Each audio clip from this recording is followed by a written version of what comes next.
Thank you for joining us. Before we get started on today's episode, just a quick reminder to please smash the like button in the bottom right corner and subscribe to Locked On Senators so you can be the first to know when new content arrives. The best way to help us grow is to comment on the video as well. So let us know if this is a player you want the Sens to draft or you think they should stay away from, and let us know why as well. This is one of 64 draft profiles that we're producing, so let's get into it. All right, coming in at number 20 on our Locked On Senators draft rankings, we're going back to the U.S. National Team Development Program. How many of these players are going to go in the top 2 rounds? We've got right wing sniper Jimmy Snuggerud. Jimmy Snuggerud, yet another great name to add on to our list here. Yeah, and this is Ross. This is another Minnesota guy who I'm blanking on it. Who was the other guy from Chaska, Minnesota? He played high school there as well. Okay, yes. I was like, I know we had another Minnesota guy, and wouldn't you know it, Ross? Jimmy Snuggerud is committed to the University of Minnesota. Guys can't leave there. They don't want to. I'm surprised he didn't play more for his high school team because they just become local legends and they don't want to leave. And for good reason. I mean, his dad went to... his grandpa went to Minnesota too. Yeah, it's a family thing. So I don't think there was any humming and hawing about where he was going to go. And his dad played 4 years in the NHL, and it was actually the captain of the University of Minnesota. So some family pedigree in the area as well. He is a sniper. Like, for just watching his plays, offensive weapon. He's ranked as high as 9th on Craig Button's list. He's 19th for Bob McKenzie, and the rest have him in the 20s. Tony Ferrari left him off his top 32. Elite Prospects has him at 24. Scott Wheeler and Chris Peters at 26, and Corey Pronman at 27. So that 9 is doing a lot of work for Craig Button to push Snuggerud up into the range. We have him here at 20th overall. This past year with the under-18 team at the program, 59 games, 24 goals, 39 assists for 63 points. Pilsy, I was watching game tape with Tony, and Ferrari was asking him, like, what is it about your game and how are you? He's like, the perfect complementary player is kind of what I'm getting at. Like, I think he needs guys on his line who can figure out how to control pace a little bit, but once he gets into a spot he's comfortable, like he started last year, and the U.S. program shifts around their lines a lot, but he started last year with Frankie Nazar, who we know is going to be a top 10 pick, or top 15. He's got a couple questions, but super talented player. He was up on a line with him. Then he gets moved down to the line with Cutter Gauthier and Cole Spicer, who is going to go later in this draft, and that's more of a power line, and he was able to kind of fit in to both lines. I see him as a bit of a chameleon. He said, like, put me on the 4th line, the 1st line. I'll figure out a way to make my game effective based on the players I'm playing with, based on who I'm playing against. I just think this guy is going to make a contending team happy. I think he's probably going to go in the range we have him, if not maybe a touch later, but he's the kind of guy you put him with the right players, he's going to snap offensively. Yeah, and I think what came to mind, Ross, when you said a complimentary player is, remember when we were talking about Philip Mechard, and we were saying this guy brings the puck into the zone, but he can't finish anything. Snuggerud would be the perfect guy to play with Mechard. Like, he needs someone to get the puck into the zone for him, set it up, get himself into open space, and then he's able to finish off this play. And that's what it just seemed like. Like, he's got that big, heavy shot. At the U18s, he had 7 points in 6 games. And what he's really done, too, is he's added to that shot. So he's not just a big shot. He's improved on his skating a lot, too. McKean's Hockey was mentioning how he really changed from his U17 season, where he was kind of doing quick, choppy strides, which wasn't really working for him. He's now using longer, more powerful strides, and that allows him to just start carrying the puck into the zone on his own.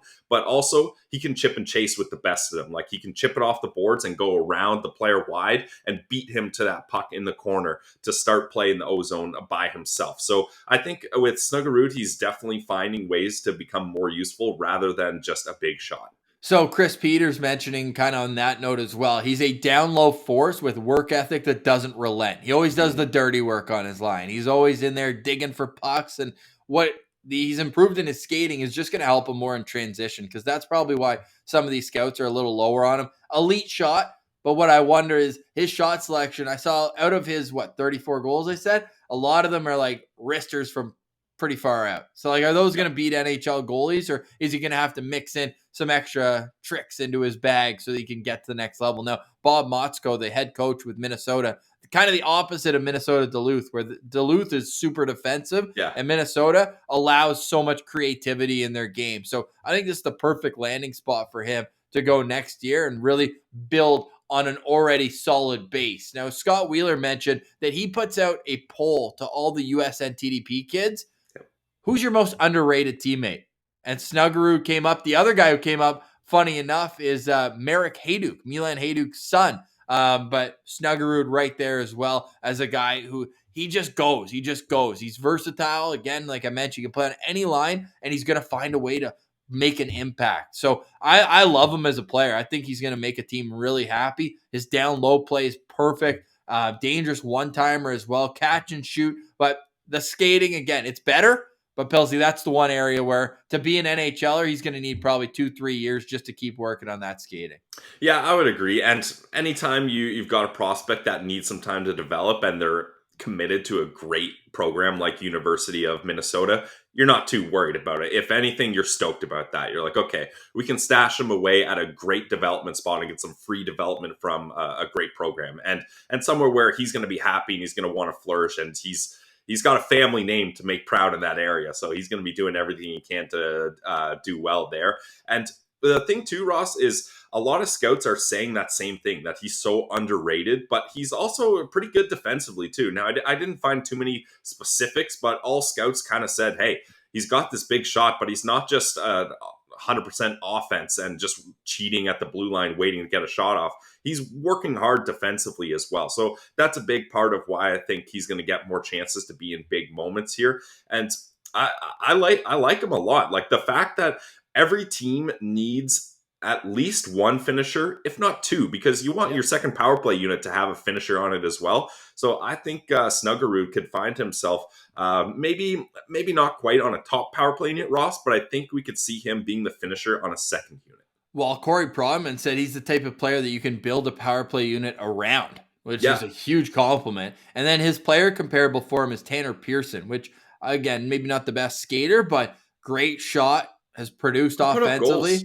100%. I see the same type of projection with Snuggerud. I think that he can be a guy that contributes, 20, 25 goals, maybe 40% of them on the power play, but you need players like that. And to pull up his elite prospects page, if you're watching on YouTube, he is a later birthday in this draft, June 1st. So he just turned 18 at the start of June. He is 6'2", 185 pounds. So he's got a big frame here that he can continue to pull out. And I see him, as that Tanner Pearson type. He'd probably need to play at like 200 pounds, be a little bit more physical. And I think he's got it in him here. You see the pedigree there, the father, brother, sister, uncle, cousin, grandfather, whole family tree is playing hockey. When you're from Minnesota, you kind of expect that. Has played great the last 2 years. You like how he was kind of even in his production, both in goals and assists in his first year with the program. And then here in the second year, just exploded his point total to over a point per game. Got a great plus minus on there as well. And now he'll take his talents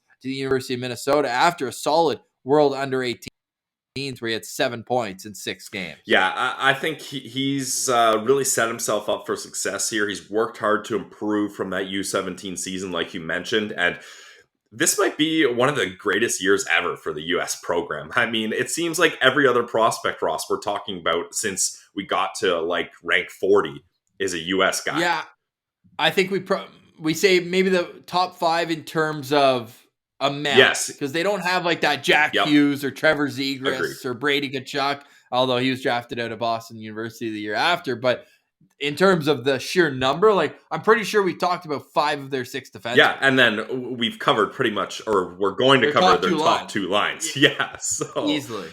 Definitely a great year for the U.S. program. Now, Ross, stars. Yeah, some big time. I think there's some potential here. Like I said, I think he's going to be the finisher on a second power play unit. He's got a decent two-way game. I think he's probably going to go somewhere between 18 and 25 pick-wise, Ross. That's kind of where I have have him slated. So that's an awkward spot for the Sens to snatch him, whether they trade up or down. I don't think it's really going to happen. So for that point, I gave him 3 stars for me, 3 Sens stars. I like the shot, like the potential, but I don't see a scenario where the Sens go after him. Yeah, I think that's fair. I mean, we know they love the program, Yeah. so that could always, and they are looking for a finisher. I'm going 3.5 stars for Snuggerud. I think that he would be a complimentary piece as kind of I started out this whole rant. And if he's the selection, I'll talk myself into him being 3-4 years down the road, a guy who can throw on Timmy's wing, and maybe when Drew retires, Yeah, that works out nicely. Just throw him in there. He'll be the buffer. But in all seriousness, I almost said sneeriousness because we got Snuggerud on the mind. But I think that he's definitely going to be an NHLer in my mind. Even if the skating is so, he's just, when you have a weapon like he does in his shot and work ethic down low, he's a guy who's going to play in the NHL. So I've got Jimmy Snuggerud at 3.5 stars.